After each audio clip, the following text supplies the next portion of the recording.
Welcome back again to Braille's channel. Another good news po sa ating mga 4-piece beneficiaries. Dahil ipapasok na po ngayong araw ang inyong Cash Grant Conditional Cash Transfer or CCT program o Pantawid Pamilyang Pilipino program o 4-piece ng DSWD sa inyong Land Bank Cash Card.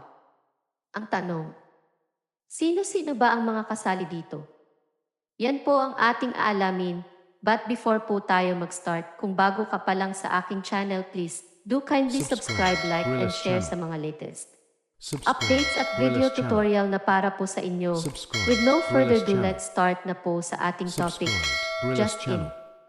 Kapapasok lang ng magandang balita. 4-piece cash grant na i-deposit na sa inyong Land Bank Cash Card. Sino-sino nga ba ang mga kasali? Ang buong detalye ating alamin. Para sa lahat ng 4-piece beneficiary na kabilang sa kategory na makakatanggap ngayong araw ng kanilang cash grant. Ang payout ng cash grants para sa mga beneficiaries ng Conditional Cash Transfer or CCT program o Pantawid Pamilyang Pilipino program or 4-piece ng DSWD ay nakaschedule na po ngayong araw May 28 via ATM withdrawals sa mga piling Land Bank Servicing Branches na makikita nyo later on sino-sino nga ba ang mga kasali dito. Ito po ang mga makakatanggap ngayong araw. Ang period category ay ang mga kasama sa P1 2024 RCCT CB5 regular. Sakop po nito ang mga beneficiaries ng Region 3 o nasa Central Luzon, Region 8 o nasa Central Visayas. Ang mga beneficiary na nasa NCR, kasama rin dito ang CAR Region o Cordillera Administrative Region, ARMM o Autonomous Region in Muslim Mindanao at ang BRMM o ang Bangsamoro Autonomous Region in Muslim Mindanao. Ang pangalawang category period ay ang P1 2024 RCCT payrolls for 8 seats under Code 14. Sakop po nito ang mga 4-piece beneficiary na nasa Region 1 o Ilocos Region, Region 2 o Cagayan Valley, Region 3 o ang Central Luzon.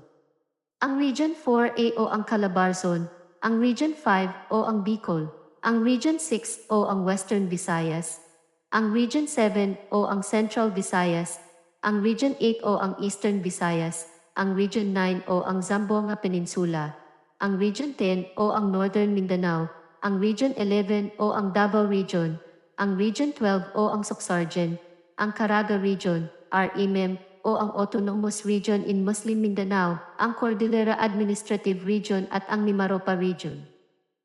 Ang lahat ng beneficiaries na under sa category period ng nasabing 4-piece ay makakatanggap na ng kanilang cash grant ngayong araw at ito ay pinasok na o dineposit sa inyong Land Bank Cash Card.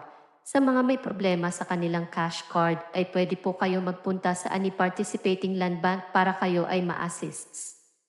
Narito po ang mga participating land banks na malapit po sa inyong lugar. Nakalagay na po dyan sa bawat region kung saan po kayo pwede mag-withdraw. Para sa iba pang detalye, bisitahin niyo po ang Land Bank Facebook page at makipag-ugnayan po kayo sa DSWD kung sakaling wala pa po kayo sa nasabing kategory. That's it. Congrats po sa lahat ng nakatanggap na ng kanilang cash grant. Malaking tulong po ito para sa inyong mga anak. Manatili lamang pong nakatutok sa aking channel para sa mga latest updates at tutorial videos na makakatulong po sa lahat. Maraming salamat po sa patuloy na pagsuporta sa aking channel. God bless everyone.